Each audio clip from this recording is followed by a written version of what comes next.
All right, let's just make sure that my audio is actually good. It's definitely giving too quiet to me. It's giving too quiet.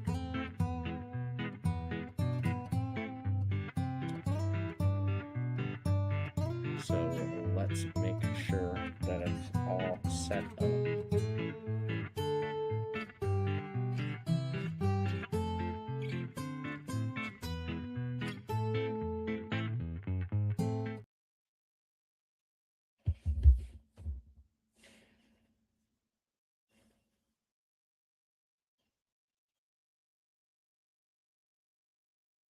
All right. If me adding 16.5 gain is not enough, then I don't know what I don't know what is.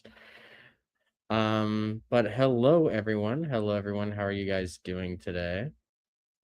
We're going to be doing our collective university week what is it? Week 5. Let's go back to the slides here. And now it kind of looks like I'm getting hit in the head with the hammer here, but you know, we'll let that slide. We'll let that slide for today. Sorry that I'm a couple minutes delayed here. I'm a couple minutes delayed. But you guys are always 5 minutes late anyway, so you know, it is what it is. Hi Virgo, how are you? How are you? I got to make sure that my chat is all set up here. My chat's being a little goofy today, so I got to get my docs and everything here. There we go. Hi Virgo, hi Nico. Hi Coco, hi Lumpy. Hi Sentient / Natalie. How are you guys? So I guess without further ado, I mean, we will get this going. Thank you for the shout out. Virgo. So here's our agenda for today. Again, I have to move my big, fat, ginormous noggin out of the way. So our concept target for today is imperialism as the world market phase of monopoly capitalism. It's a stage. It's not a policy choice. It's not a specific policy choice. Part 1. So we're going to be doing foundation. So we're going to be defining it, you know, capitalist versus proletarian, basic stuff. Just, you know, obviously recap as usual. Core contradictions, why capitalism must expand, monopoly and finance capital, financial oligarchy.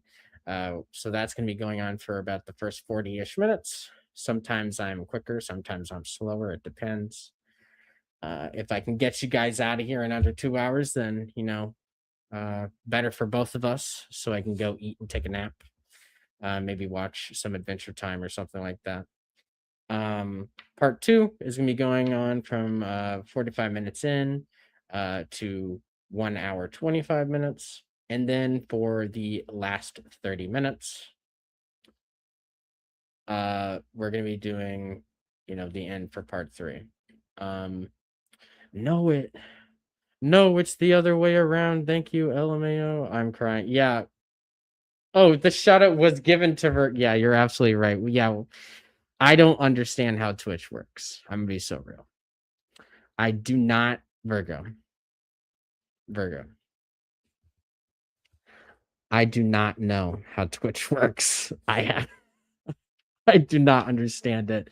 But what you guys are going to be getting is me jumping my big face all over the place. So, hey, that rhymed. Nice. Put some MF Doom in the background while I'm talking. All right. So, what is imperialism? Moving my ginormous head out of the way. The general understanding of imperialism is that it is an empire. It is conquest. It's gunboats. It's people pulling up to the shores with a big gun and saying, "Give me your stuff." You know, it's a frisking. You know what I mean? It's forceful opening of borders and whatnot. It's an invasion. It's a policy choice. It's something that you decide to do. A country can decide to or not to do. It's fascism, it's war, etc. It might be marked by fascist leaders. It might be thought of as greedy politicians. But the Marxist concept are my Pookie Bear, put some respect on his name. My Pookie Bear Bukharin. And my other Pookie Bear, he's my side piece. He's my side piece, Vladimir Lenin. So the main sources for today are going to be imperialism and world economy, and imperialism, the highest stage of capitalism. What is it? Okay, I'm just gonna call you Club, Commie Club. There we go. Quinoa. I'm gonna ruin it. I'm gonna botch it. I'm sorry. I'm too illiterate for this. How are you? Thank you for coming in. Lenin's supposed to be the OG Pookie Bear. I don't care. I don't care. I don't care, Coco. Bukharin is my king.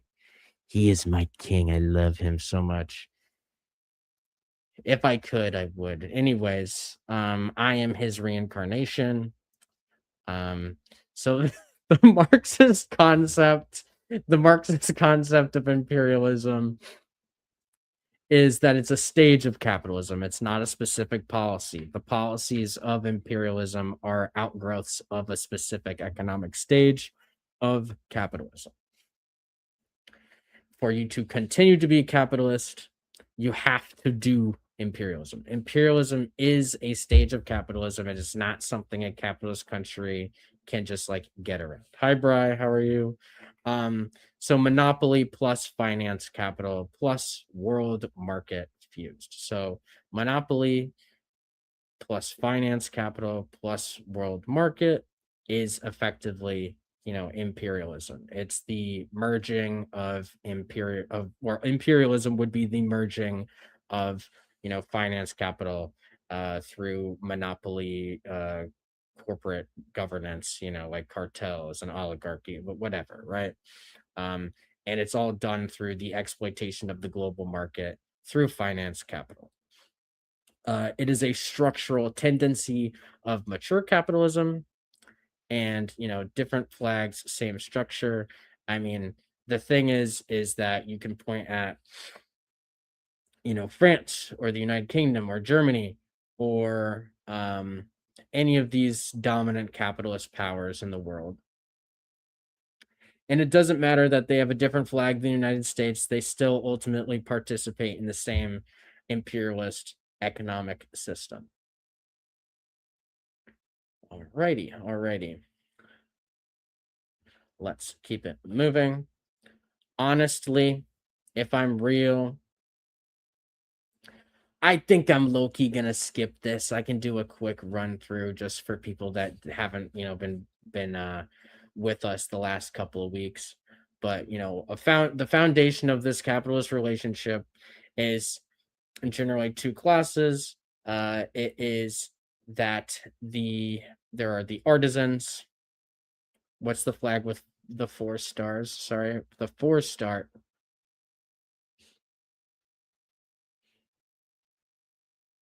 Oh, this one. Okay. It's a starry plow. It's a starry plow. It's an Irish flag. There is a green version. I have a green version actually, with a literal plow on it. But it's basically like the dipper in the sky, the night sky.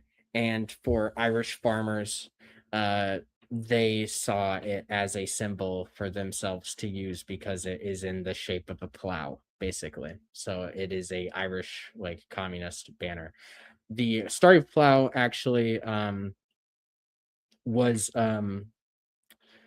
one of the my goodness.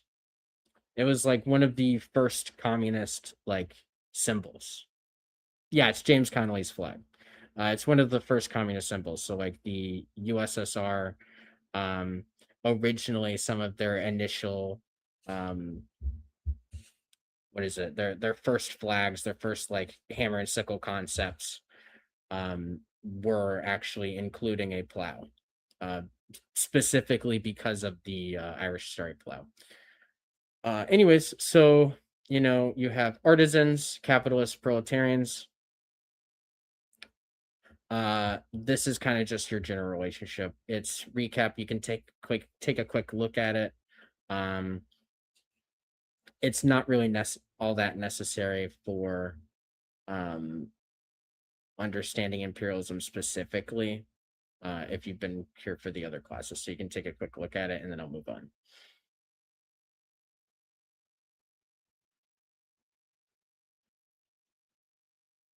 All right.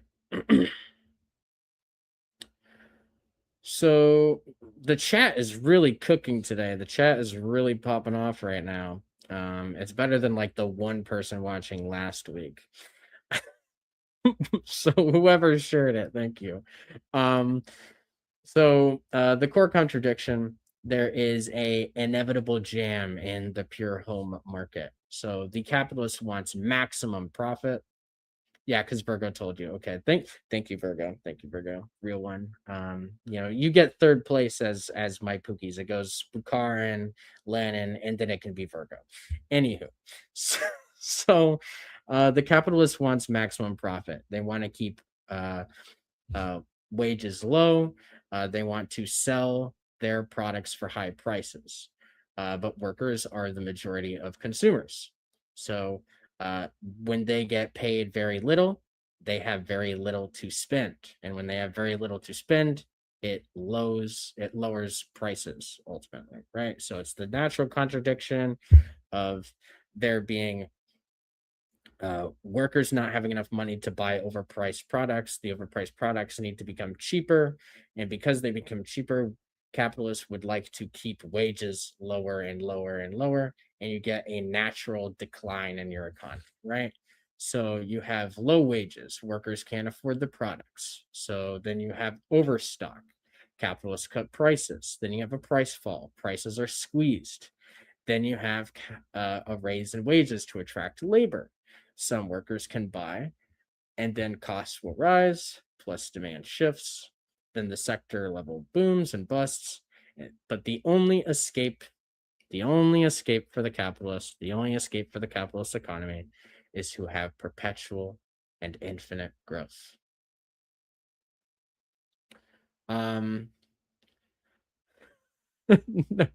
Virgo shows up even for Madeline. We love it.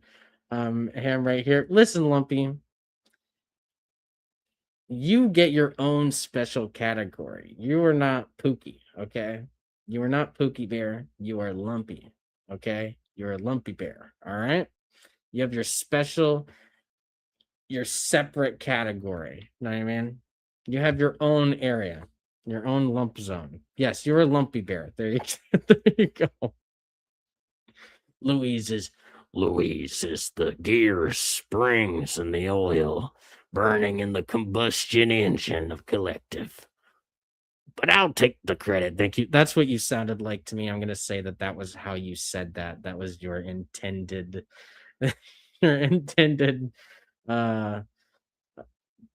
phrasing, Virgo. That's my take. Anyways, we'll keep moving. All right. Look at this beautiful map. Speaking of Lumpy helped very much. Lumpy is a very helpful person with getting these slides done because I'm a lazy goober. Okay, so I sounded like an old prospector. Yeah. Why imperialism then? Capital's escape valve from its own contradiction. The pressure at wages hit a floor. Revolt below it. Prices hit a ceiling. Nobody buys above it.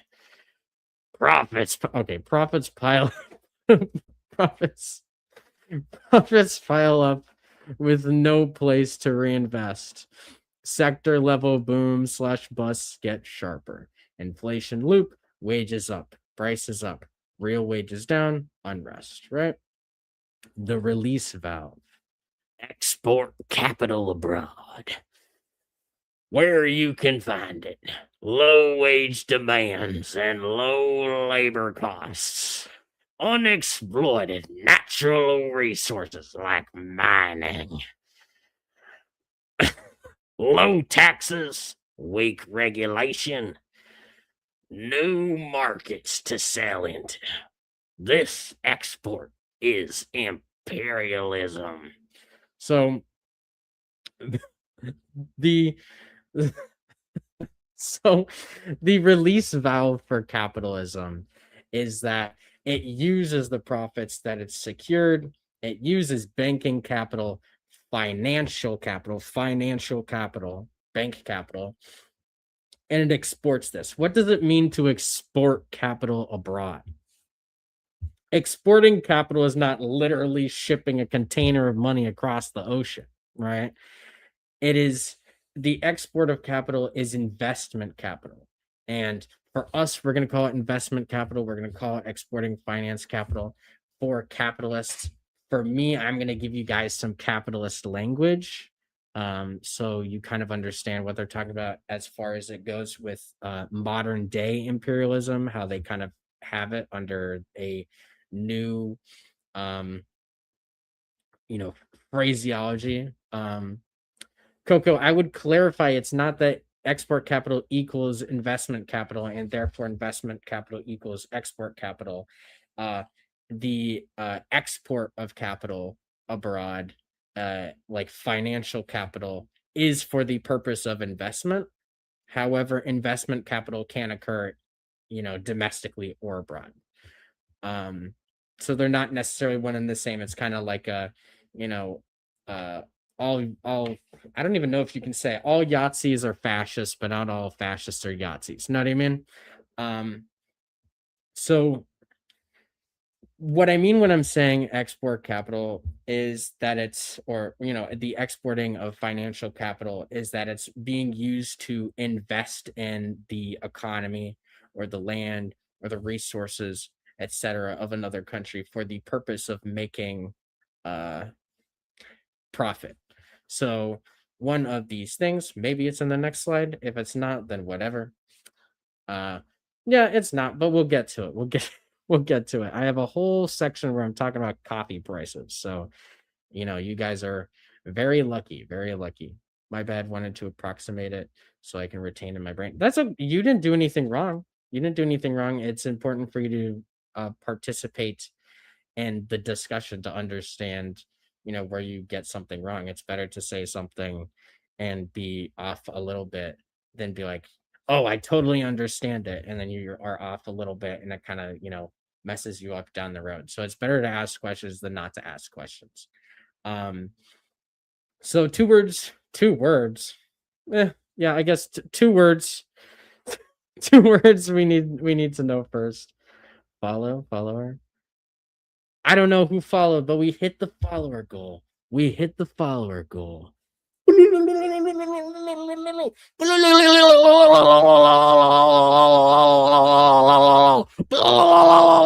Okay, so here we are. Two words we need to know first, okay? So concentration and centralization.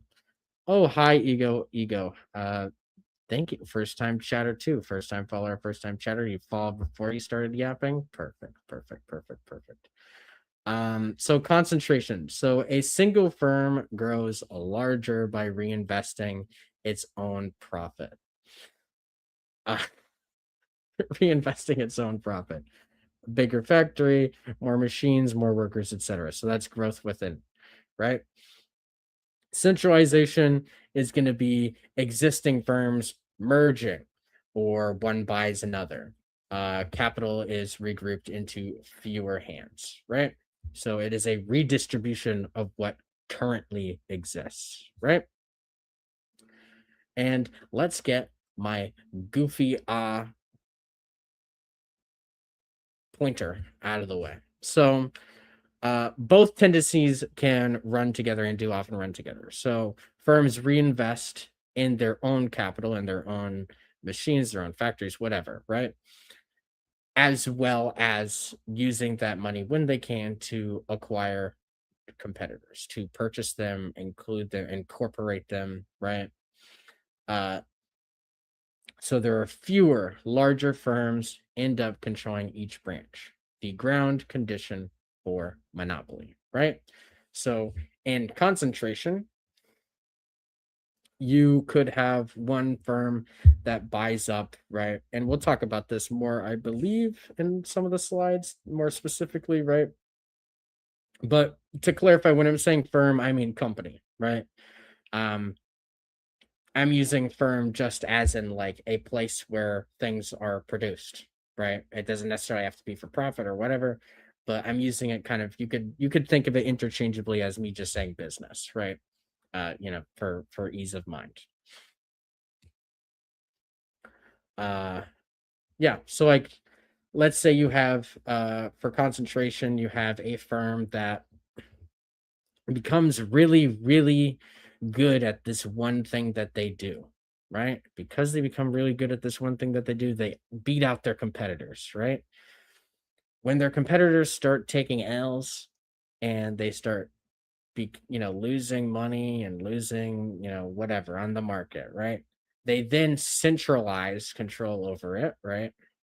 So they concentrate capital, improve everything, and then they centralize it and they buy up everything around it, right? To expand their control over the industry. So they set themselves up for a monopoly. Alrighty, so we're gonna be talking about cartels, not cartels as you know it, right? So the tipping point, cartels rise, and again, keep in mind that we are using some of the stats, like the sources, the cartels. I believe this section for the cartels, all this data comes from Bukharin's Imperialism and World Economy, right? So Germany, the number of cartels, right? So as firms grow, a handful control each branch, right? So competing on price stops making sense. So it's better to coordinate, right? So you can have a bunch of different capitals who are like, wow, we own, if you really think about it, like 80 to 90% of all oil production between the three of us, right? If we're all competing over, prices, right? Over pricing everything, then we're all going to make less money because we're trying to out compete each other, right? So what they do is they come together in this little meeting, a cartel basically, right? And they all conclude, what if we just agree on a set price together and we just sell it for that? So we don't need to compete with each other. We just, cut up certain sections of the country or the economy or whatever. And we say that the price for gas is going to be $10. It's going to be $10 per gallon, right? What if we all agree our costs are exorbitant? I don't know what you mean, princess. I'm gonna have to have you repeat that in other words, perhaps, please. Thank you. Um, so you so you're gonna see the number of cartels as oh, you're being silly. I knew you were being silly, but I didn't know exactly how to answer the question in a silly way myself, so I had to do the voice. So as you can see, from 1875, as capitalism is expanding, right? You have cartels getting larger, right? They're just going up the steps. There's more and more cartels because capitalists are more and more coming to the conclusion that they can cooperate. They can all cooperate on pricing so they can all make money. What if we all agree it costs $50 to make a vial of insulin? Well, if you are a large company, then you probably are going to agree that the price of insulin should be exceedingly expensive. It'd be almost like I think that happens. And I know you're, not arguing or something, but so what the numbers say. So 8 organized producer groups in 1875 and 385 by 1905. Can you imagine what that number, and this is Germany alone. Can you imagine what that number looks like today? 121 years later. Can you imagine how massive that number would be today? So steel, coal, chemicals, electricity, a few firms fix prices, divide markets, and share profits. Free competition, they say, survives on paper, but in practice, a monopoly rules the branch. You could say monopoly, oligopoly, it's up to you. Coco faints. Get up! Get up! We have capitalism to destroy. Get on your feet, damn you.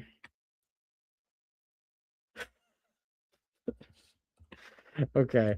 Yeah, so we'll go to the next slide and we're gonna explain a little bit of these things, okay? So monopoly has three forms, right? Literal monopoly. Oh, oh. I've been gay bombed. Anyways, okay.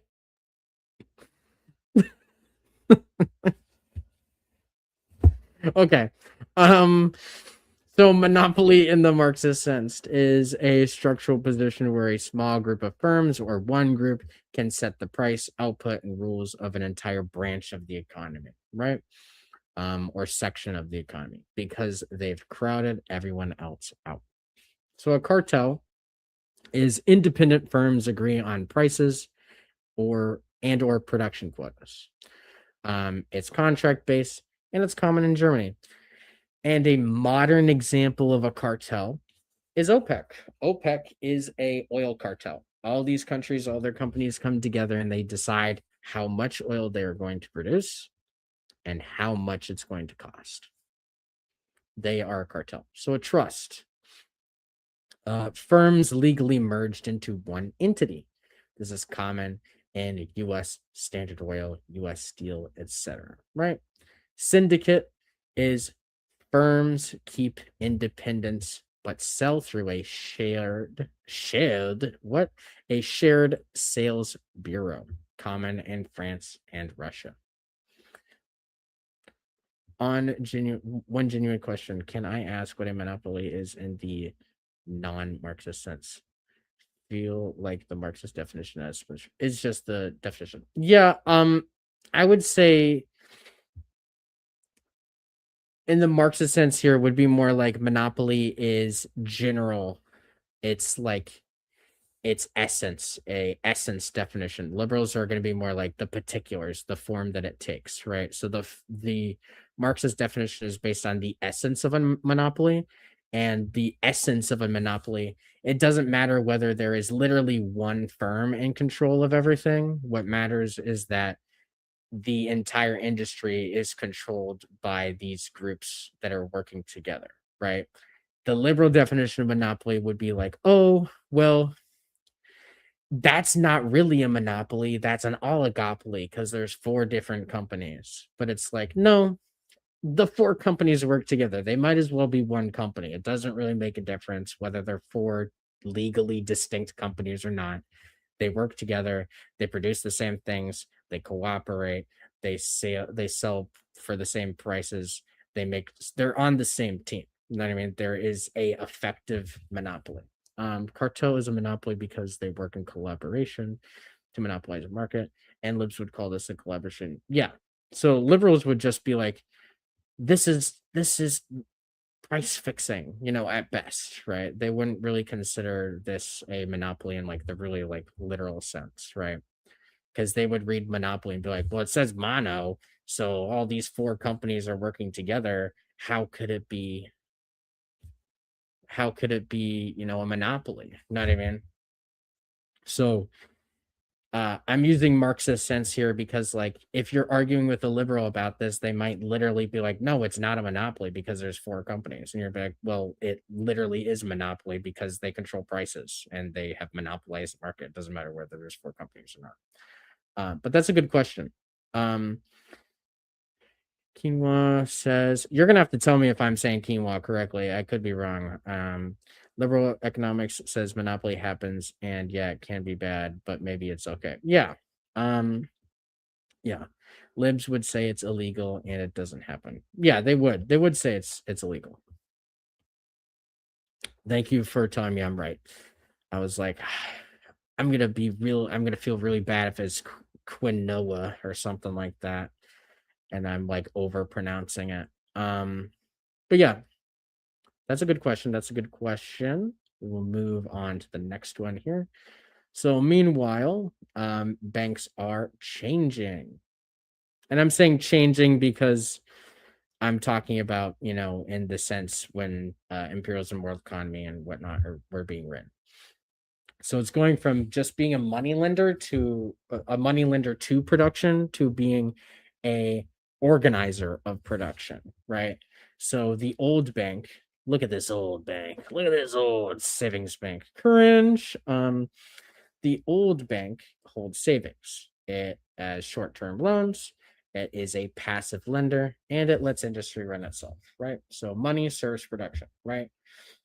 So money goes in, production uses the money and does things how they see fit with it, right? A new bank likes long-term investments. It sits on company boards. It places directors in firms. It coordinates whole branches. Industry runs at the bank's discretion.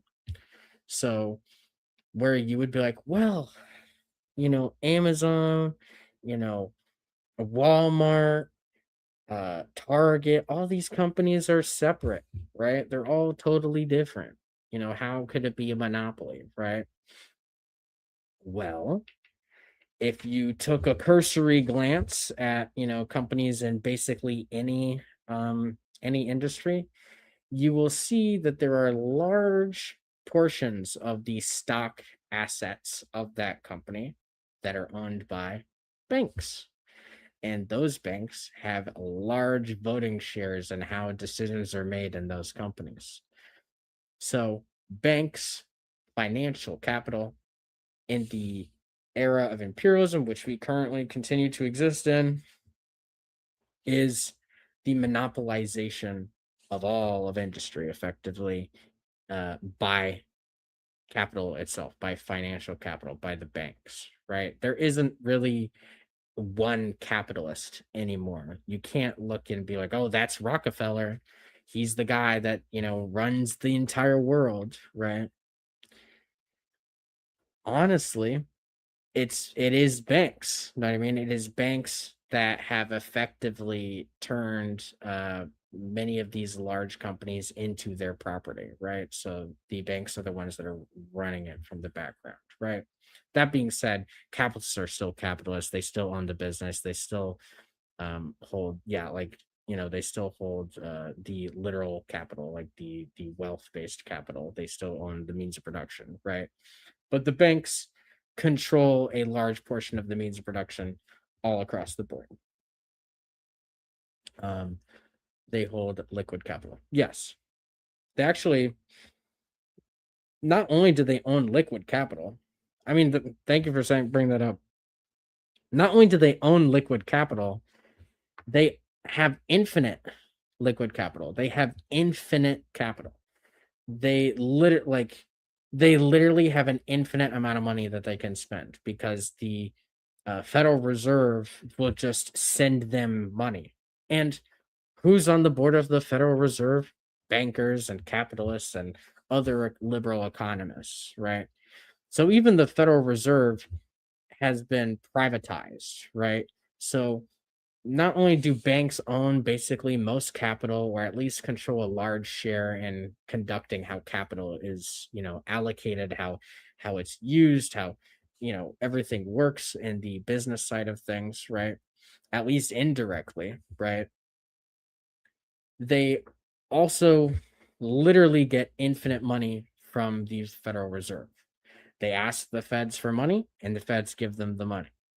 They do fractional reserve banking. I used to know the minutia specifics of fractional reserve banking, but unfortunately, the specifics, they leave me now. So I will spare you a botched attempt at explaining fractional reserve banking. So I would very much don't do it now, but after this, you can write a note somewhere after the live looking into fractional reserve banking and seeing how like actually ridiculous it is, right? So next slide. So what exactly is financial capital, right? Financial capital is a fusion of bank monopoly capital and industrial monopoly capital, right? So financial capital is the fusion of monopolized industrial capital with monopolized banking capital under a shared management. Not two sectors anymore, it's one block, right? So they have shared directors, shared boards, shared survival interests. A financial oligarchy rules. So it's basically what was just described, but this is just to reiterate it, right? Let's do a quick break. Let's do the quick break here. So I would say that we are what?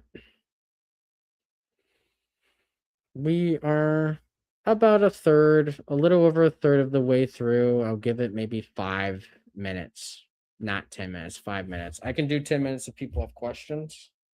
But I'm happy to kind of just chill here for about 5 minutes, turn off my camera and yap and whatnot while you guys go use the bathroom or get some water or something like that.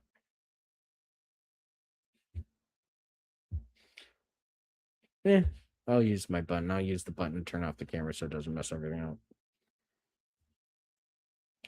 Let me know if you guys like my glorious, wonderful, wonderful picture. I feel like that's what I feel like when I'm doing this class, honestly.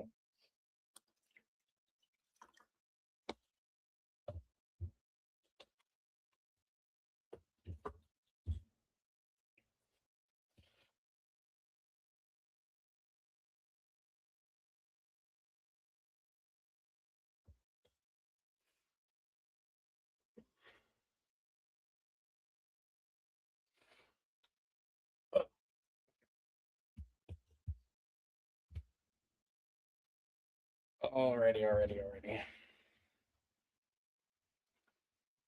Antifa groupie. The Trotsky. Do you want me to okay, I have to read this to myself first. Okay. Listen, princesses, the Trotskyites want you to believe that oven is just a word. That we could rename it, reshape it. That the relationship between the cold food and the hot food is a fluid and open to interpretation. Well, princess, this is idealism of the worst sort. The material reality is clear. Cold food, in, oven, hot food, out. Eat the food. Blood, fire, yum. Very tasty, princess. The Twatskins take another L once again. W Marxism-Leninism.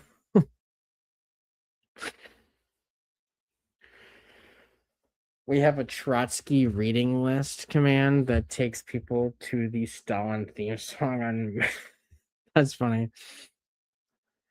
That's funny. I was gonna. I can I be honest, guys? There's like 4 little buttons above your heads.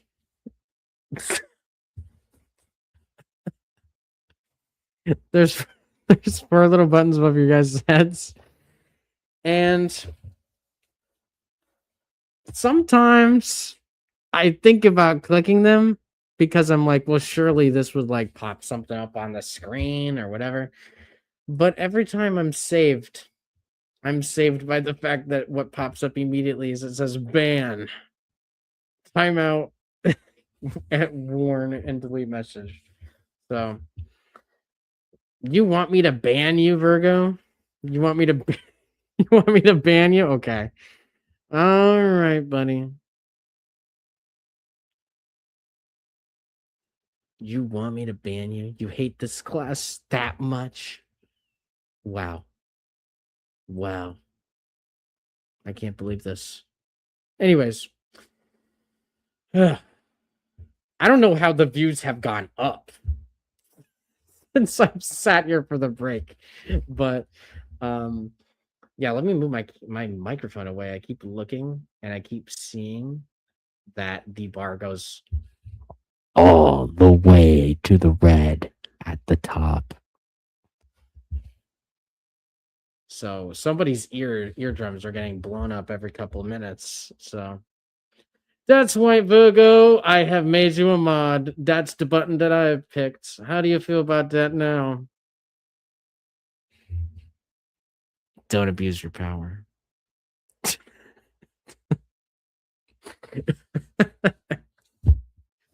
Ha ha ha ha! You've been deputized, Virgo. You've been deputized. Okay. All right.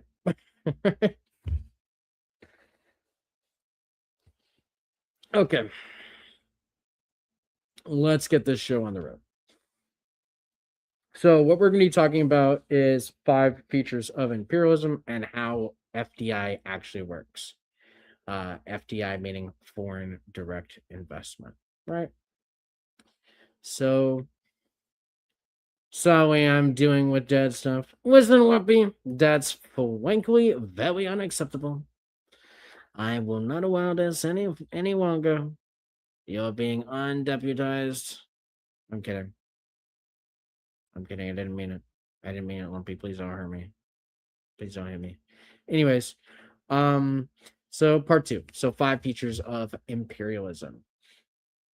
The classic diagnostic checklist. Any capitalism showing all 5 together is at the imperialist stage. Careful! Last time I was made mod for Guida, I was respecting it. Turned into tank tube. I don't know what that means. I'm gonna be honest. I respected it turned into. Wait. I just can't read. That's what that is. I can't read. That's not your fault, Virgo. I'm illiterate. Um so, so number 1, concentration of production so high that it produces monopolies. Remember monopolies in the uh Marxist sense.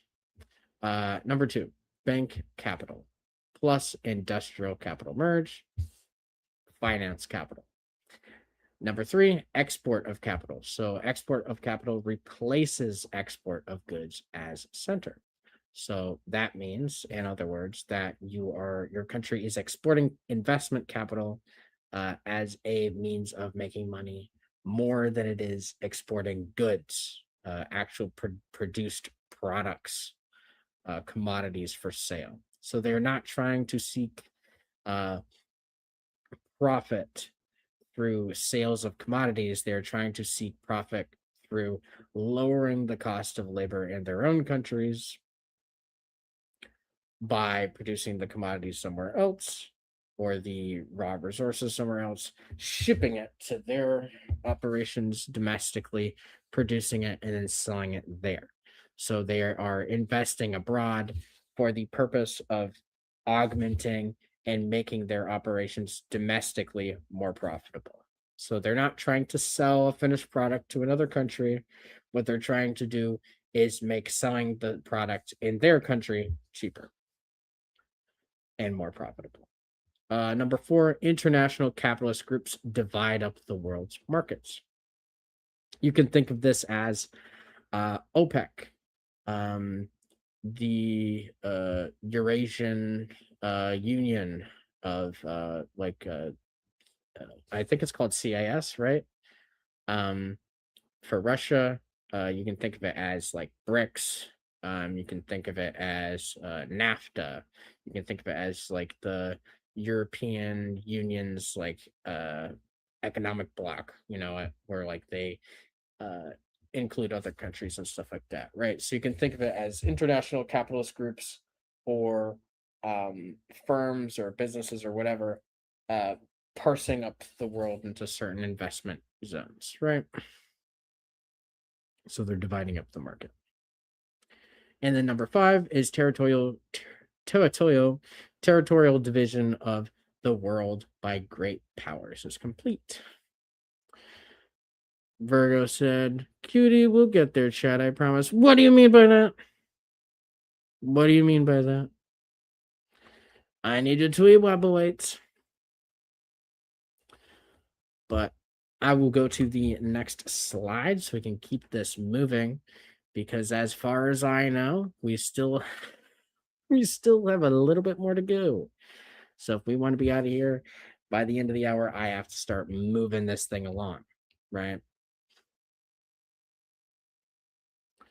Territorial. Yes, boy, yo guy. We are being very territorial right now. Betty Boop voice. Nothing. I don't know what Betty Boop sounds like, I'm gonna be honest. But look, this is literally, this is a perfect image example. Jesus, my face is all itchy. It's a perfect, image explaining this. You got your pile of resources that are stripped out of Africa or the, other countries in the globe and piled on top, in the US or in Europe, right? Squeaky high pitched voice. Okay, I'm not doing it. So the pivot feature is the export of capital. It is the way that capital protects itself, that it saves itself from having to deal with the natural collapse of its economic system, right? So home profits pile up faster than home markets can absorb. So abroad, returns are often 2 to 3 times the home rate. So meaning that the old competitive stage that they export finished goods, so textiles, tools, machines, they buy them abroad in cash, and they make it at home, and foreign buys. So they make it here and then they sell it abroad. That's how they make the money, right? Or they make it here and they sell it here. That's how they make the money, right?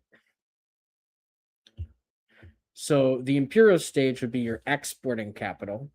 So you build a factory or a farm or whatever. More often than not, it's not a farm; it's a plantation. You build your factory or your plantation or whatever abroad. You lend the government abroad money, and you own the mine abroad. The world is your investment portfolio. So the old stage is you are treating the globe as a market to sell, right? Imperial stage is you are trying to buy the market. You know what I mean? You are not trying to win in the market. You're trying to purchase the market. So imperialism, the highest stage of capitalism, it must be the highest stage because at a certain point, it will have monopolized so much that it will have kind of defeated the purpose of what initial capitalism would be referred to as, right? So it could still be capitalism, but it's basically as far as you can possibly get, right? Because eventually you run out of things to exploit, you run out of infinite growth, and naturally the issue where they say, oh, we have to infinitely grow and we have to pivot so we can lower production costs and sell them here, at a certain point, they run out. So it's going to fall apart regardless. There is no way out of it. So the highest stage of capitalism, imperialism, is trying to kick the can down the road as far as you can until the road ends. So that's kind of what it is.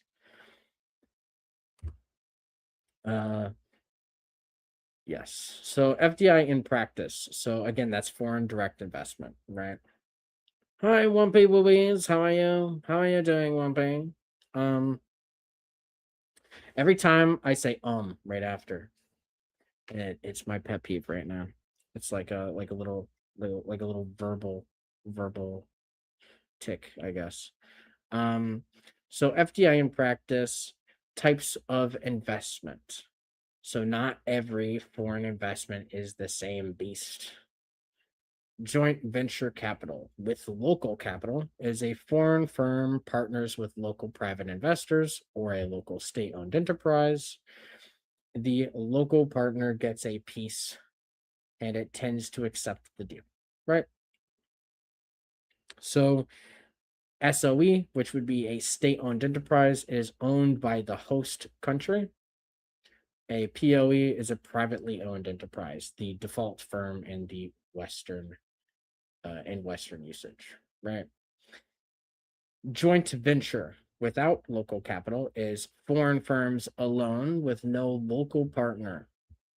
Banks are heavily involved on the investor side. Local capital gets shut out and hostility is more likely. Traded versus non-traded. Traded firms operate on world markets. Non-traded serve only the domestic market. Now, obviously, there will be firms that are not traded that will participate in imperialism, and there will be firms that are traded that don't participate, right? But generally speaking, firms that are on the stock market that are subservient more to banking, that have more investment capital working their way, they are generally the big guys. They're the big guys that are going to be doing your foreign direct investment.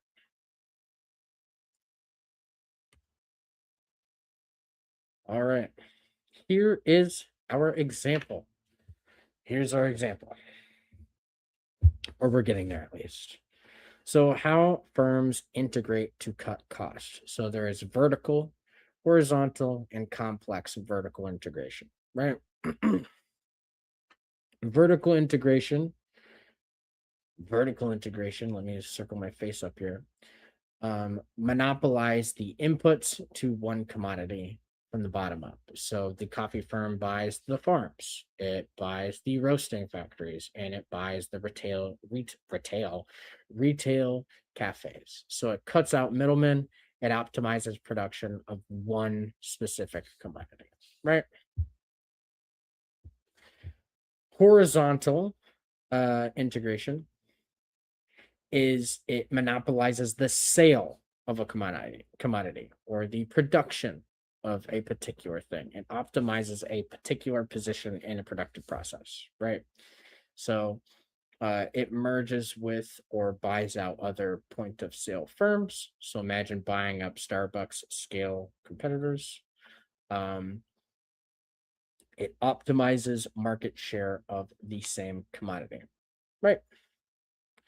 And for vertical integration, I would just say so in 2012, Starbucks purchased Hacienda in Costa Rica. So they purchased some plantations.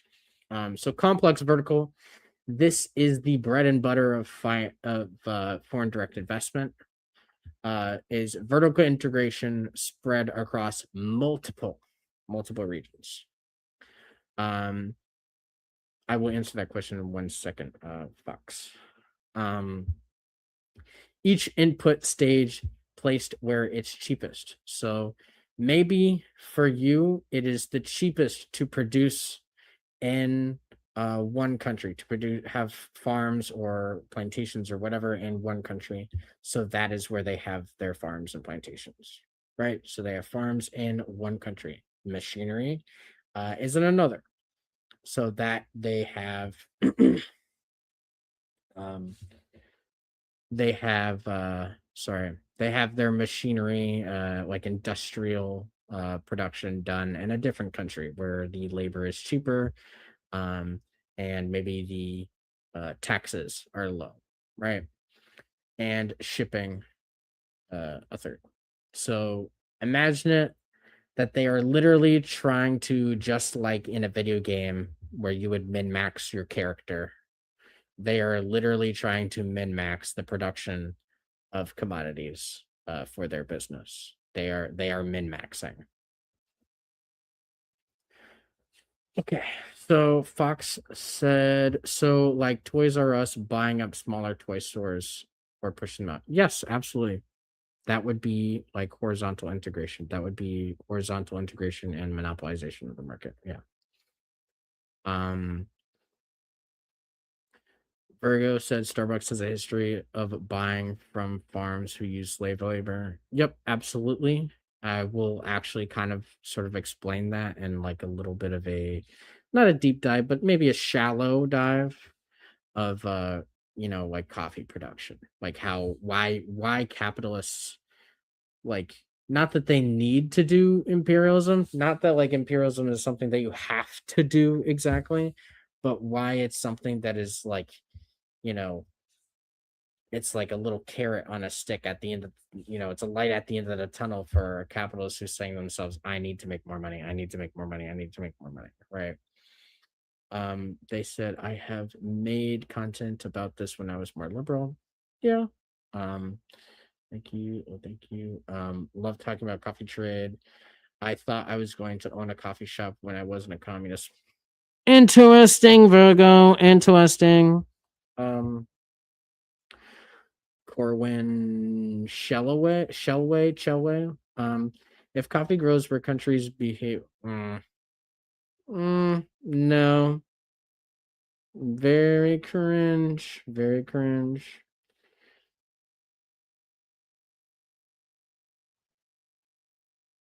No. Anywho, what? Yeah, we'll keep going. We'll keep going. Yeah, get them, mods. Get them. Get them.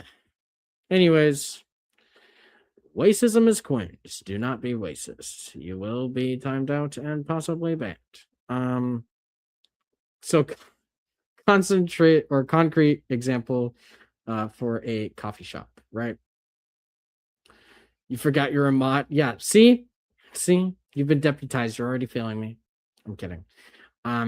So if you have 4 workers, for example, right? This is all the same shop, right? If you have 4 workers working $15 an hour, producing altogether about 800 cups a day at $3 a cup, all identical. Very only where beads are sourced. Green coffee would be $18 a pound, right? Roasted after shrinkage, $36 a pound.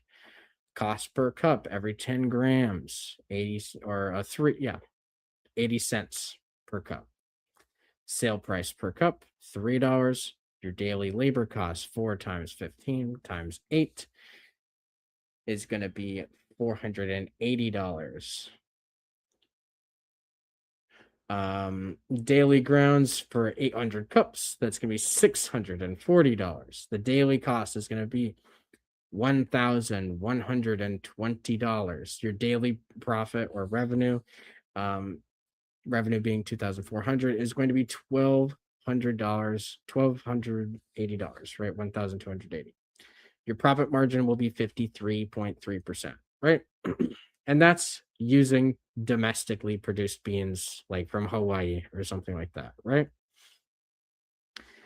That's pretty decent profit. However, imported beans, $1.80 per pound. That's a huge difference. That's a massive difference. $3.60 per pound for roasted after shrinkage, right? That's literally 10 times cheaper than domestic, right? 8 cents. It's $480, 64, 544, right? So just by utilizing imported coffee beans instead of domestic coffee beans, they are able to not increase. They don't have to increase their profitability by increasing the sale price of the cup of coffee. All they have to do is decrease their costs for raw materials for production, what goods for production, right? So they can keep wages the same, they can keep the price the same, they can outcompete competitors by even lowering the price. They could lower the price of their coffee and still have a higher profit rate than another company that uses domestically produced coffee beans. So where the cost goes and how it scales, right? So coffee A, or cafe A, the domestic cafe, 43% of their money, right, of their cost of running, right, the cost of running their business, sorry, 43% of that is for labor and 57 is for coffee grounds, right? By using foreign produced and imported coffee beans, where slave labor obviously occurs, as Virgo has said, which is how they are able to keep the prices so low, right? Because you would imagine that if people are being paid fairly, or even just being paid the same as they are here, it would cost more to import something than to just get it domestically, right? But obviously that's not the case for various reasons that we have talked about and will continue to talk about for FDI in a moment. So Cafe B is spending, remember, they're spending the same amount of money on labor as Cafe A, but they have been able to turn this into having only 12% of their cost for coffee grounds. They're able to massively increase their profits that way, right? So the insight is that in Cafe B, grounds shrink from 57% of cost to 12%. Profit doesn't come from raising prices, it comes from moving the supply chain abroad, right? So per period, right, for scaling for profit, their imperial sourcing of coffee beans, right? So per day, 1,200 versus 1,800, right? That's $576 extra per day, per week, right? Every 6 days, saying that there's one day off, right? That they're not working, right? That production is just not occurring, right? That's $3,456 more than Cafe A. Per month, it's 13,000 more than Cafe A. And per year, it is $172,000 more than Cafe A.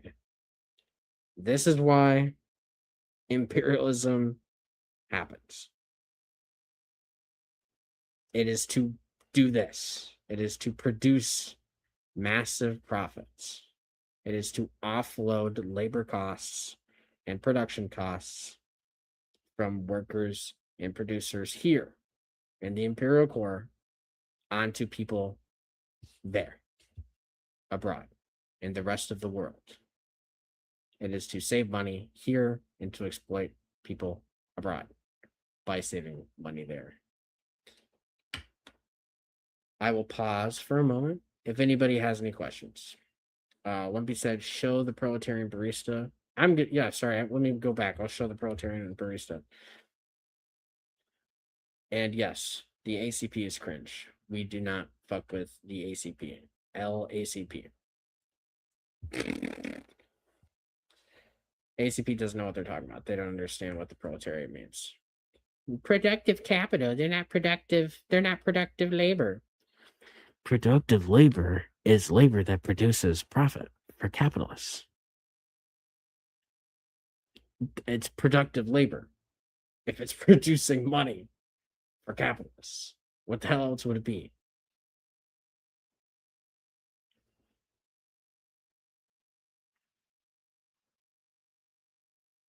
No question, no questions. All right. Are there any questions like on YouTube, for example, Wumpy? Just to clarify, I don't know if maybe you forgot to put it on YouTube. If you didn't, it's okay.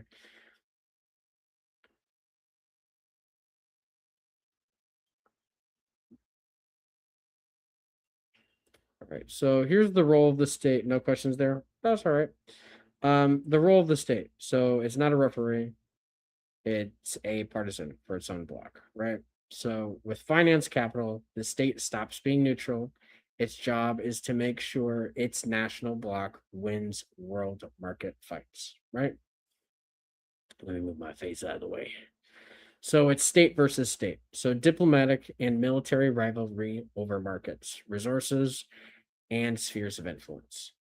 It is the protection of domestic capitalists. So that's tariffs, subsidies, procurement, keep to keep them competitive globally, right? And to keep them competitive out. So they keep out foreign capital. So there are screening laws, ownership caps, national security reviews, right? They defend the banks. Sorry, it looks like it said ball, but I had to zoom in because I didn't feel right. So they bail out domestic banks. They block foreign banks from key sectors, and the state protects investments abroad. So that is in treaties, courts, arbitration, sanctions, and when needed, the military. So the role of the state, the role of the imperial state is to protect their capitalists, to protect domestic capital, to protect finance capital specifically from foreign capital, from foreign finance capital. So if a country starts using tariffs, that's because, like in the United States, for example, they are losing in the global market. They are losing. So if, for example, Trump or the United States is putting tariffs on Chinese made goods because Chinese made goods are cheaper and about as good, or maybe a little worse or a little better, either way, right? If they are cheaper, then they outpace and outcompete domestic capitalists, right? If domestic capitalists lose, that's a big, big problem, right? Because domestic capitalists are the ones that own finance capital in the United States, and finance capital are the ones that own the capitalists. As we've seen, it's fused, it's all put together, right? So the state exists in an imperial country, an imperial economic system, high stage of capitalism, to protect and preserve uh, profits for capital. So as far as actual FDI, foreign direct investment, works, right? So where does capital flow? Liberal versus illiberal hosts. And this is kind of more talking about modern imperialism today. So usually for foreign direct investment, there are kind of two general big trends. So foreign direct investment inflows for liberal hosts is that the positives is that there are strong property rights, reliable courts, there is lower risk of expropriation. Democracies typically get more FDI, right? But no big loss then. I took care of it. What do you mean? What? Anyways, uh but governments change often. Policy instability, capital lobbies, elections, it pushes corruption to lock in favorable terms, right? An illiberal host has weaker property rights. Um, it has assets, so it has weaker property rights insofar as assets can be seized. It's vulnerable to populist and nationalist demands, and often it will be found as a comprador state with high corruption if it is good for foreign direct investment. So the corruption invites populist overthrow and a cycle of nationalization and civil wars. So FDI does not really like an illiberal host country if it can help it. As was quickly said here for the Comprador states, they do really like foreign direct investment, FDI, and illiberal hosts if they own the liberal host or own the illiberal host. If they basically have imperialized the country, then they are perfectly fine with that. Like, for example, Firestone tires, and I believe the late 90s, mid to late 90s, during the Liberian Civil War. You can correct me. Somebody please fact check me. What happened is Firestone, and today they still own a rubber plantation, by the way. Today, they continue to own a rubber plantation in Liberia. They have a rubber plantation in Liberia, right? And they had basically gotten control of the government in one way or another. Then there was a civil war that occurred, and they had to basically figure out who they were going to be working with. So they opted to work with both the government and the rebels in order to continue to make profits, to continue making money in Liberia. So they're perfectly okay with an illiberal host as long as they can control and make sure that they're making money, that they keep making some money, right? But that being said, if they can't ensure that, they don't like an illiberal host. They love strong property rights. In other words, they like countries that will not tax them, that won't tax them, and will let them buy whatever they want. So, for example, here are some maps. So property rights protection, I believe that this is actually the source is the Heritage Foundation, which obviously Heritage Foundation is trash, right? Evil. But as you can see, property rights protection, this is how they're gauging it, right? If you look here, you can see certain countries have good property rights because they are quote unquote liberal democracies, because they themselves are the imperialist countries, right? You could have outliers that have good property rights protection, quote unquote, like, or decent at least, like, Vietnam or China, for example. But they're very much an outlier when it comes to foreign direct investment. FDI does like those countries, but it's not because they believe that they are liberal democracies, right? It's because they believe that they are stable. Anyway, hi Larry, how are you? How are you? Thank you for popping in. Yeah. And then liberal democracy index, right? You can see liberal democracy index. Notice how whether a country is a liberal democracy or not actually very much aligns with whether it has, quote unquote, strong property rights. So keep that in mind. And then foreign direct investment inflows in billions. Again, you can see that countries that have high resources, right, lots of resources or cheap labor, are going to be the ones that get FDI inflow, as well as countries that have, in general, they tend to be higher on the, the democracy index or the protection of property rights index, right? So foreign direct investment likes countries that are comprador states and countries that are, like a liberal democracy where they can make like good money, you know, with like buying property, like making a McDonald's or something. You know what I mean?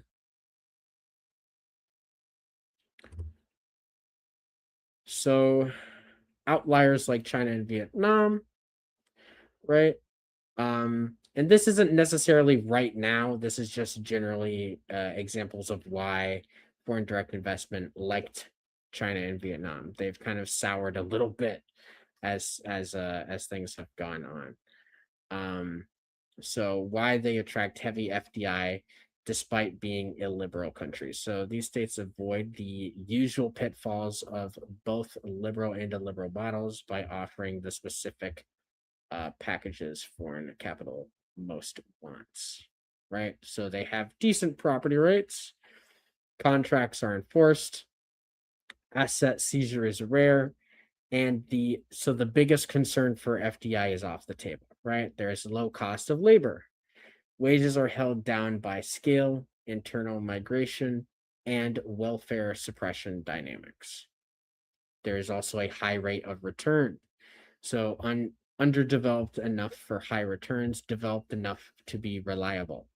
And it has stable governance. So one party continuity, has predictable policy horizon, and it has predictable long-term investment. So it is safe for long-term investment. Comprador free framing. So the state bargains from strength, not corruption. It captures technology transfer alongside capital inflows. So China and Vietnam, even though liberal democracies, other capitalist countries are the ones that get the most capital inflow. Ironically, the countries that FDI loves most or has historically loved most are the ones that are in fact not capitalist. And that's because China and Vietnam are very good at playing their cards right, at using foreign direct investment to industrialize their countries as they feel it is necessary, rather than at the whims of a profit seeking bank. All right. So, what FDI actually worries about, just to go over everything, right? So, a checklist for a foreign direct investment risk assessment is property rights. So does it have reliable courts? Who wins the lawsuits here, right? Nationalization in history. Has the state seized foreign assets before? IP protection. Will the local firm just copy our process, right? Labor cost and expertise. Does it have cheap and skilled labor? Yes, that's awesome. They think that's a checkpot, right? So cheap plus skilled labor equals jackpot. Welfare suppression or welfare suppresses wages further, right? And by welfare, I'm meaning, for example, if you are a Chinese or Vietnamese citizen and you have extremely low rent costs, right, relative to the rest of the country, or not the rest of the country, the rest of the world, relative to the United States or whatever, right, then the amount of wages that you require to continue to go on living is substantially lower than it is in the United States or most other countries. So their welfare suppression also suppresses wages. It doesn't suppress wages insofar as it makes the lives of the people of Vietnam or China worse, right? But it does keep them lower than they would be if they did have to pay large amounts for rent, right? So developed versus underdeveloped. Developed equals a low risk but lower return. Underdeveloped equals high of both. So high return, high risk. Resource types also are very important. So raw resources increase the risk of nationalization, right, or expropriation. IP theft or IP heavy is also a theft risk, right? Local security is also important. So bandits, rebels, a civil war, Firestone, for example, in Liberia are serious concerns, right? Taxes and tariffs. So the effective rate, incentives, sudden reversals, etc. I will say, to clarify, the nationalization history I'm referring to up here will also include taxes. FDI, capitalists in general, tend to basically and generally perceive high taxes as being effectively what they would consider like an incremental nationalization, because they're not necessarily taking over the means of production, but they are appropriating some of the profits, the income or revenue generated by the foreign direct investment factories or whatever, right? So they are very concerned about taxes, right? So that's why you'll find a country like Ireland, for example, where they will very much effectively become a European tax haven for global capital because they have low taxes. They have low corporate taxes relative to the rest of Europe. So it's a good place for companies to house their European operations. And also, finally, government reliability. So, will the deal we signed today survive the next election? So, that is very important. All of these factors are extremely important for foreign direct investment, for deciding what country to imperialize today is effectively what this is about, you know. So the setup. So here's the case for Firestone, right, and the Liberian Civil War. When the deal survives the country, right? So the setup. Firestone, a huge 1 million acre rubber plantation in Liberia. A single foreign firm becomes the country's largest employer, and it's effective landlord. It creates a company town.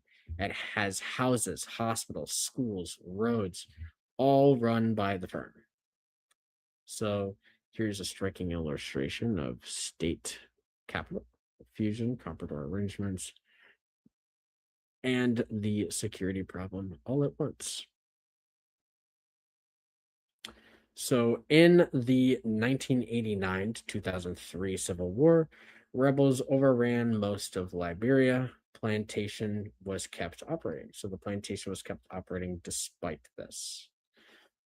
A private economic zone kept running while the surrounding country collapsed. The firm's investment survived, but Liberians did not. There is actually a good documentary that you guys could probably watch about it if you really wanted to. That will explain this in much more detail, in better detail than I can here today. So the world is divided up. So this is Africa in a single lifetime, obviously up until 1914. The pace is stunning. In one generation, the map of Africa is redrawn because imperialist stage demands territory. So what happened? By 1900, virtually no unclaimed land remained. After this point, expansion means taking territory from another power. This is the ignition condition for imperialist war. So as you can see, the percentage of Africa under European control is about 10.8% in 1876. And by 1914, it's 100%. With a caveat, it's not literally 100% per se. For example, Liberia was independent, and what kind of independent? Obviously, right? It was still basically a United States colony, but Ethiopia remained independent all the way up until World War II, and then it got its independence after World War II. Ethiopia was basically the only one. Do we like Ibrahim Traore in this chat?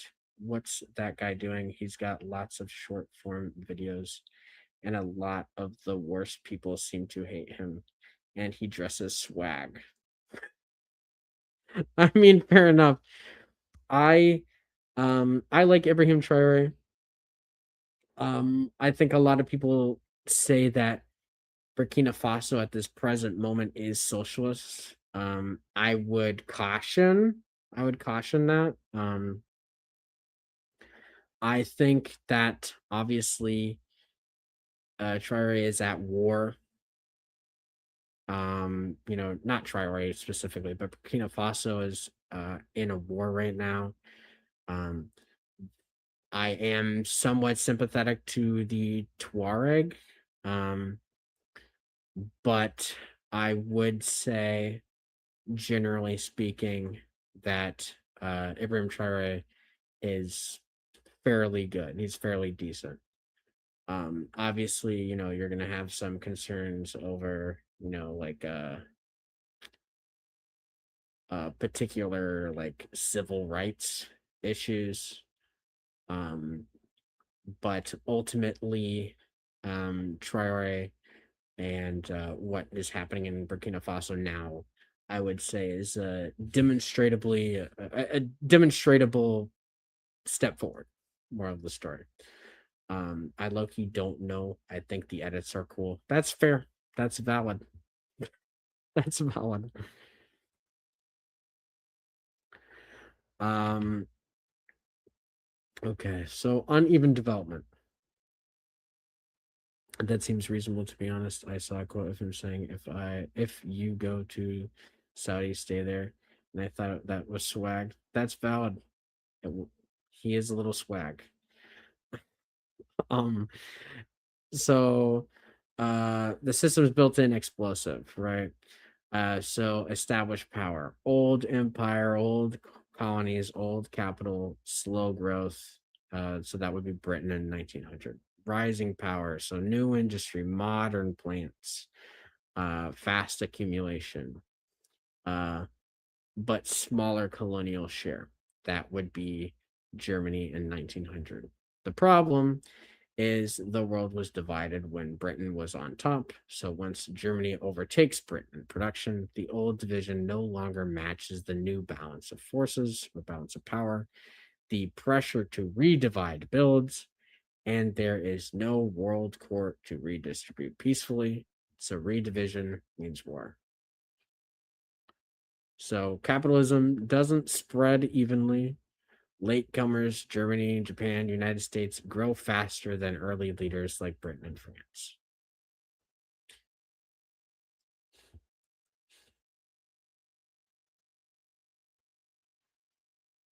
So, class character at home.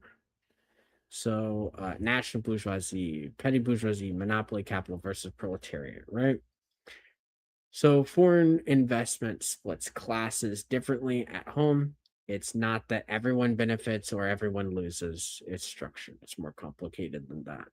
So, for monopoly capital and finance capital, it loves imperialism. It has higher returns abroad than home, stock exchange as a hub, political access via the state.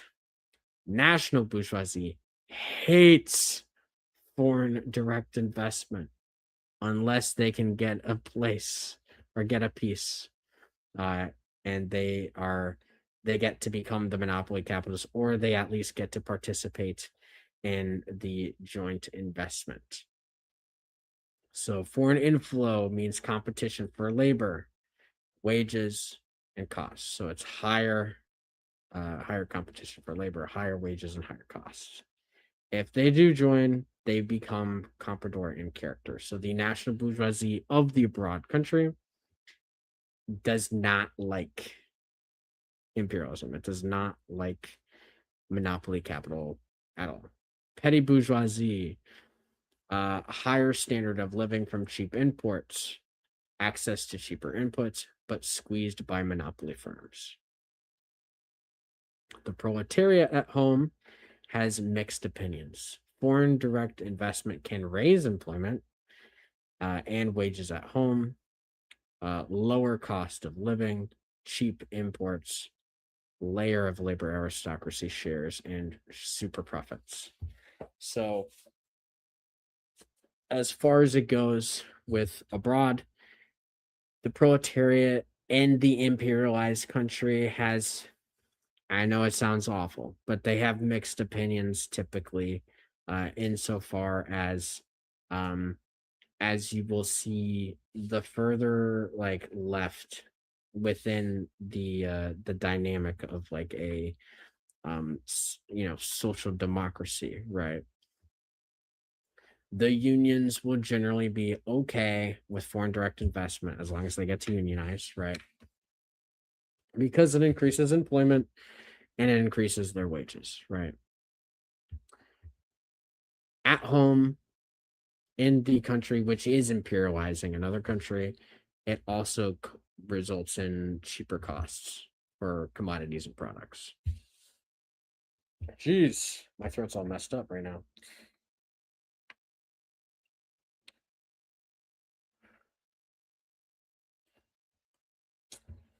All right, so class character abroad. So in the imperialized slash invaded country, if it is imperialized and invaded, raw resources monopolized by foreign finance capital. Local labor proletarianized for extraction, export oriented, not for local consumption, and subsistence wages. So local industry never develops and surplus flows out. In the imperialized country, which is not invaded and is simply invested in, Lumpy, get your cursor out of here. Get your cursor off this screen right now. In the imperialized and invested in country, there are higher wages plus higher cost of labor than before foreign direct investment. So technical expertise flows to domestic firms, capital plus tax inflow, so infrastructure is built. Then there is industrialization, proletarianization of all classes, but comprador tendencies and dependency also grows. See, Lumpy, you see your cursor up there? You see your cursor? Get that cursor out of here. Get that thing out of here.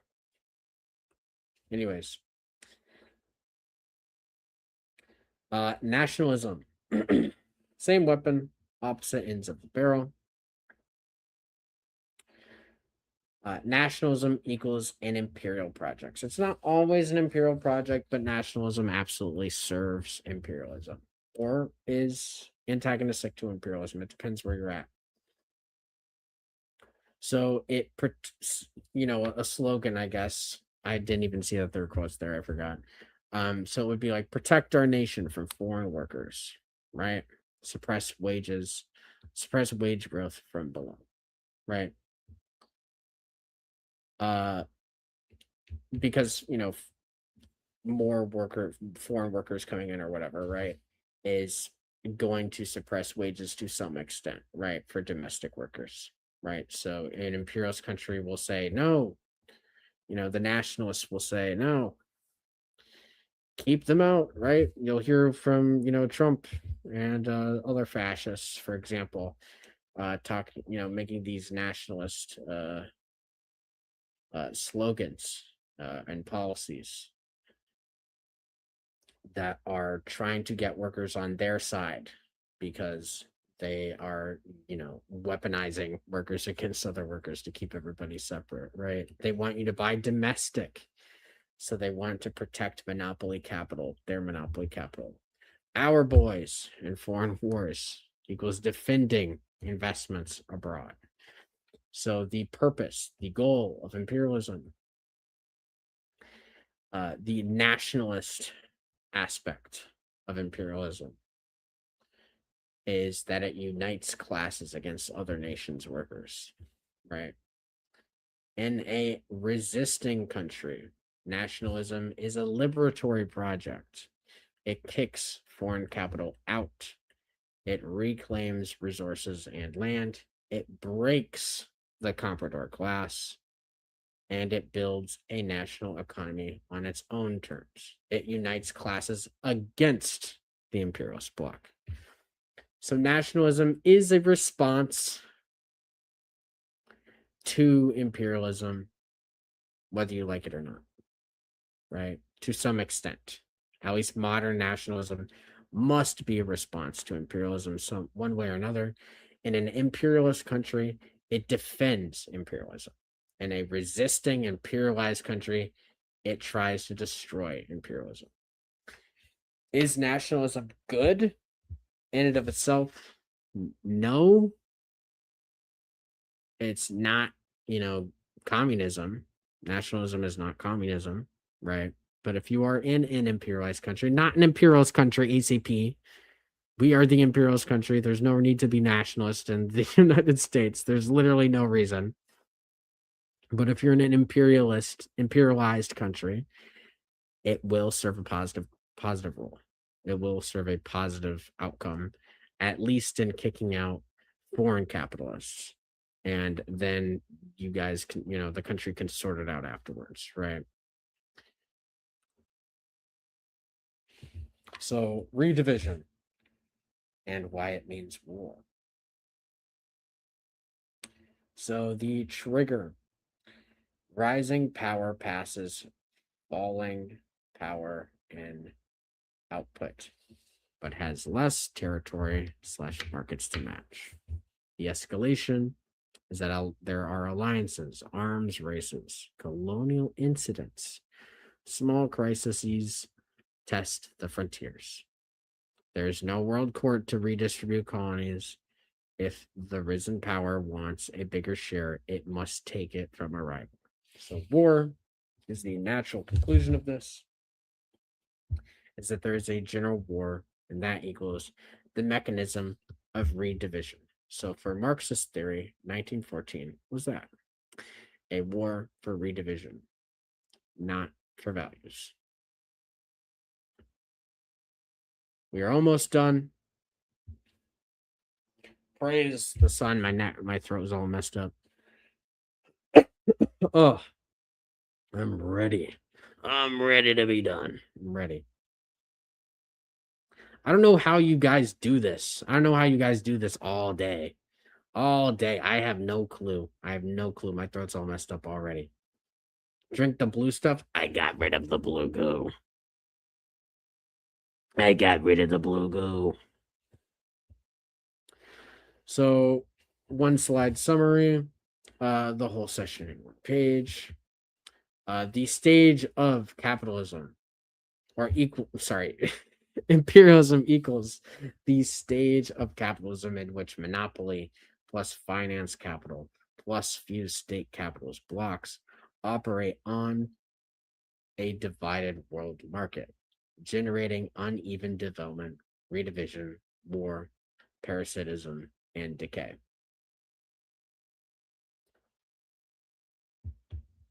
So 6 takeaways for you guys.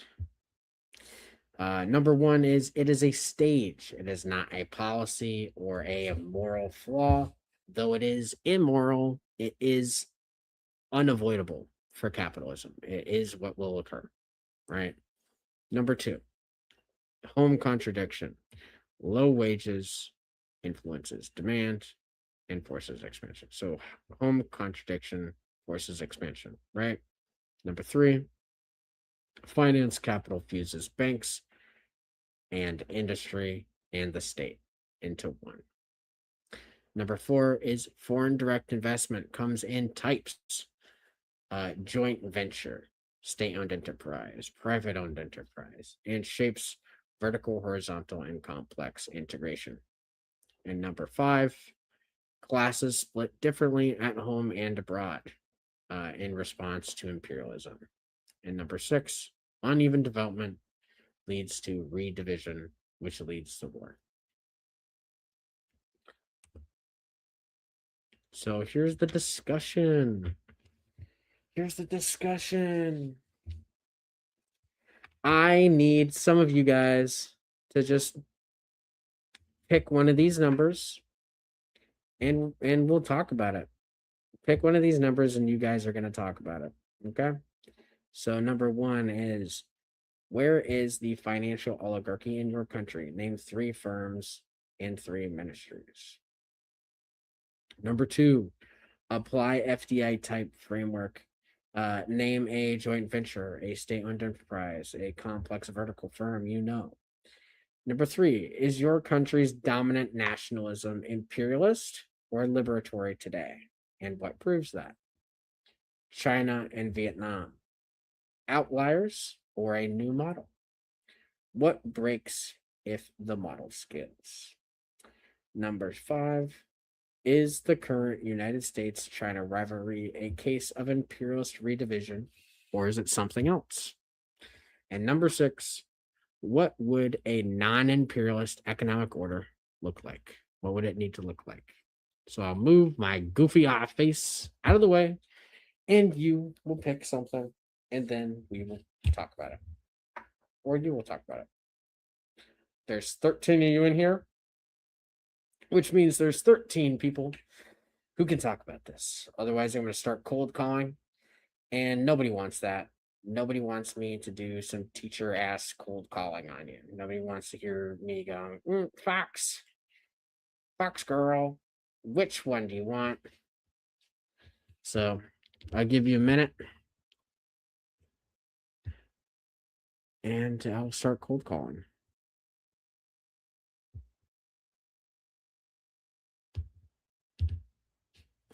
Number 3. So Lumpy says 3, imperialist. The fact that the United States is the hegemony with over 800 bases around the world to protect capital. Coco said, I just got to the gym. Oh my God. So you went to the gym to work out, but you could have been here paying attention and working out your mind, doing some intellectual weightlifting. Come on. Come on. What do you think this is? What do you think this is? Come on. Come on. You know what it is?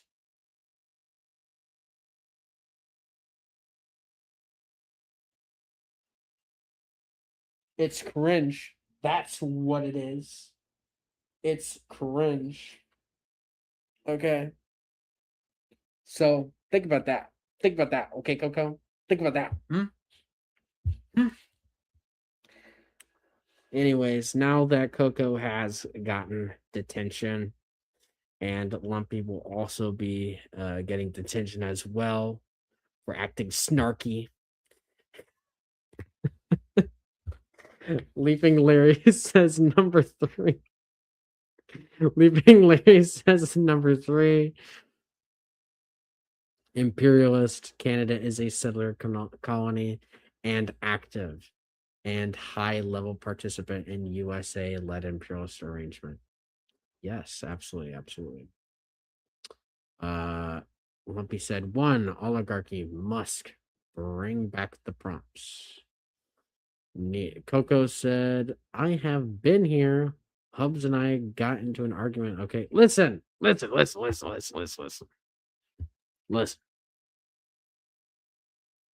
That's fine. I'll let that pass for now. Otherwise, there's going to be big problems. You're going to get detention. You will be expelled from the class for being evil. I'm kidding. Or maybe I'm not. I don't know. Antifa groupie, I'm cold calling you. You're getting cold called. Pick one of these.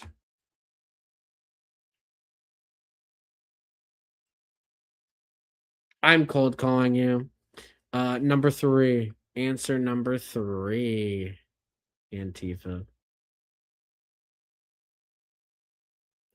Lumpy said, oh, wait, I thought it was asking for an oligarch. The oligarchs of tech in California. Yeah. It's okay. I know what you were talking about, Lumpy. I understand. I know what you're talking about.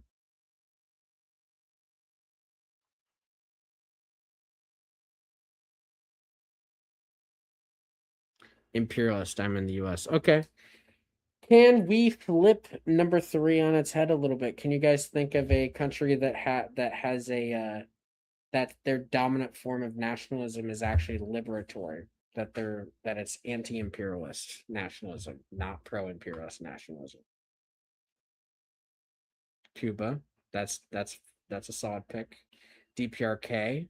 W. Okay. Larry, can you believe that Antifa got to the DPRK statement before you?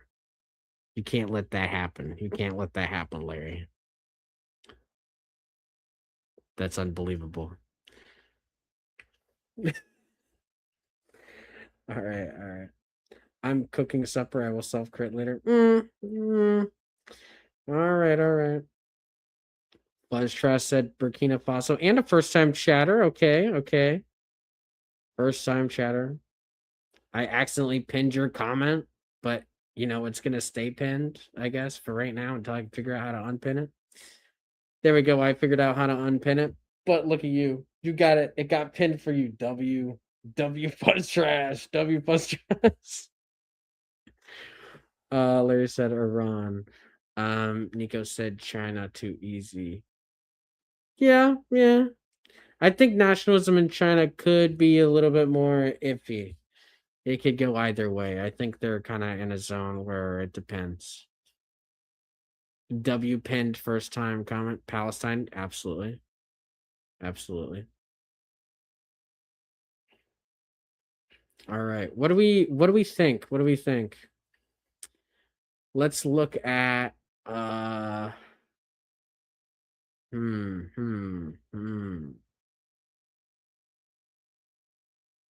Yeah, let's do number 2. What's a kind of like what's like a complex vertical? A complex vertical integrated firm, like a complex vertical integration firm that you guys can think of that exists today. So think of companies that are invested in multiple countries for kind of cutting up their production methods.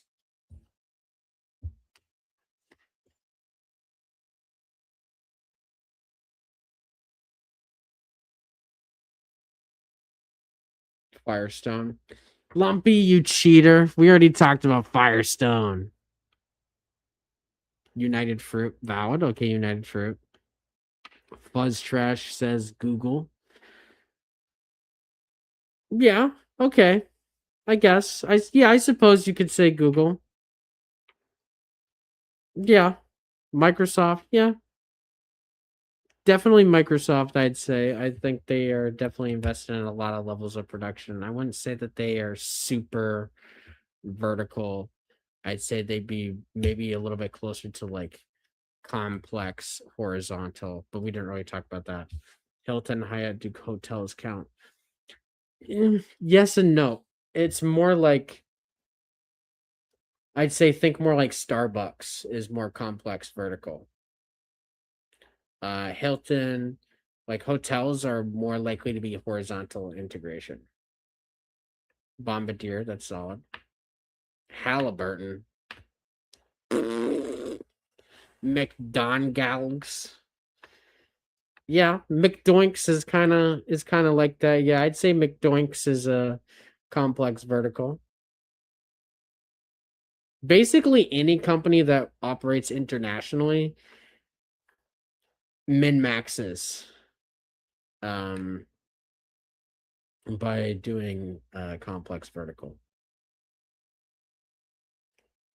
K fucking C. KFC. Okay. Barrick Gold. Yep. Valid, valid, valid. Dunkin' Dog Nuts.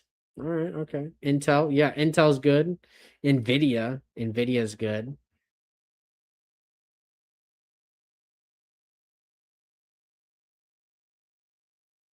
Now, can you guys tell me, based on whatever country you're in, what is one of the biggest banks? Like one of the largest banking operations, like the largest banks, like um Chase Bank or something like that participates in imperialism.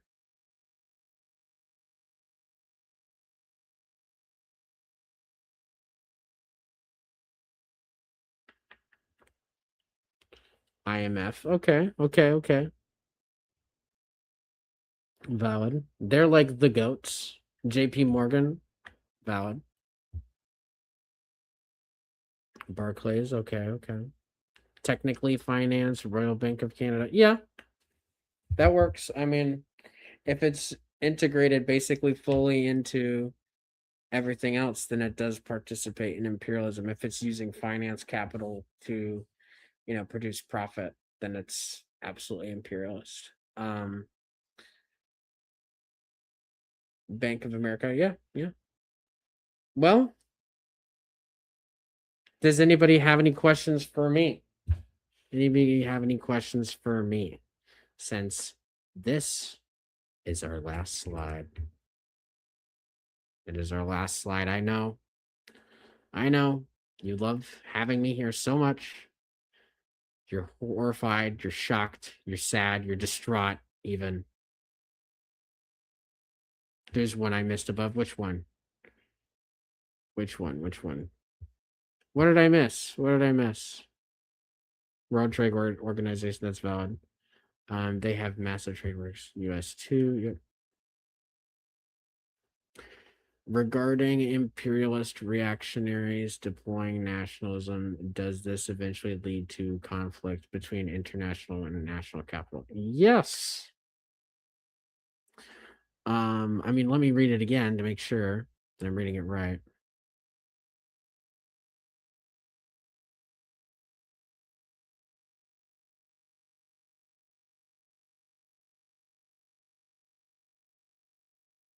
Yeah, so I would say that in an imperialist country, national capital for the most part is imperialist capital. But if we're talking about like the national bourgeoisie and petty bourgeoisie that are too poor to participate in imperialism in like a very direct sense, they absolutely do have issues with foreign finance capital um, coming to their country.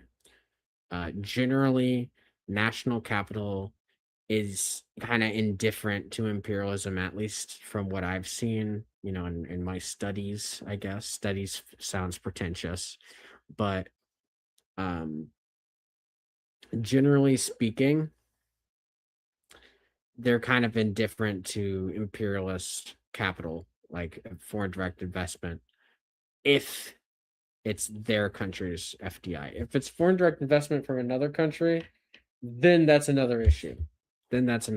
For the most part, that's where you get tariffs. That's where fascism tends to kick in. Like Germany, for example, one of the big things that they were, in World War II, where the nationalism comes from, is having a huge concern over like France controlling large portions of industrial production. Uh, yeah, sorry, not to land the plane. Um, the bourgeoisie is a warring band of brothers, after all. Yes. Antifa Groupie says, "Why do they call it oven when you oven the cold food? About how to eat after food." All right, bro. My brain. Um, Fuzz Trash says, "Sorry, what did FDI stand for? I missed that part." It stands for foreign direct investment. It is a fancy capitalism, finance capital term for saying imperialism. It's the capitalist way of saying we're going to go imperialize some country. Um, but they call it foreign direct investment. I'm using FDI, foreign direct investment, so you guys kind of have a better idea of like what a today conversation about imperialism, like a casual capitalist to capitalist, or banker to banker, uh, uh, economic kind of conversation about investment portfolios in other countries, and you know and whatnot would sound like, because today a bank isn't going to be like, let's do imperialism on Nigeria's oil fields. You know what I mean? They're gonna be like, oh, we should do we should increase our inflow of foreign direct investment to Nigeria's oil resources. You know what I mean?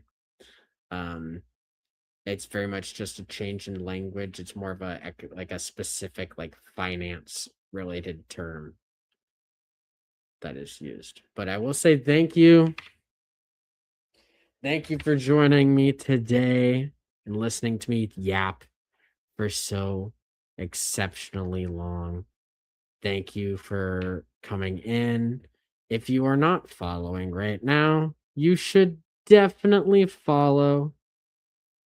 You should certainly do that.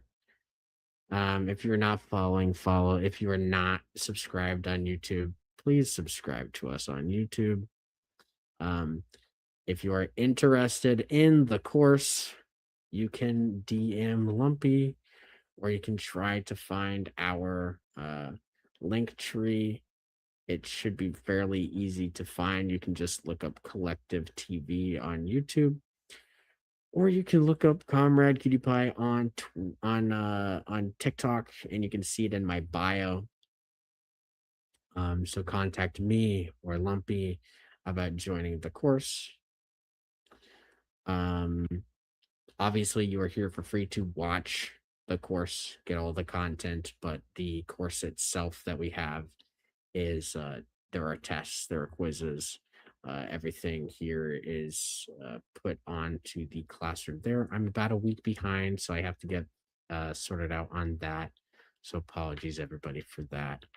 I will say, if you are looking for questions for your finals, for your final papers, everybody here who is in the class itself, all 6 of these are some pretty good questions. I would say, actually, the 2 most provocative ones, or 3 most provocative ones that you guys would probably, I would personally enjoy reading from you guys the most would be, is your country's dominant nationalism imperial or liberatory today? What proves it? China and Vietnam, outliers or new model? What breaks if the model scales? And number 5, we didn't really talk about number 5. I'm not saying my question is necessarily supposed to say anything. Don't arrest me. But it is provocative in the sense that it would be a good place to start writing your paper from. Is the question of, is the current U.S.-China rivalry a case of imperialist redivision? Or is it something new? Or is it something else? Is it imperialist? Is it not imperialist? That's the question you would have to answer in your paper. That being said, I will go back to this slide. I will say thank you again. This is the end of session 4/session 5.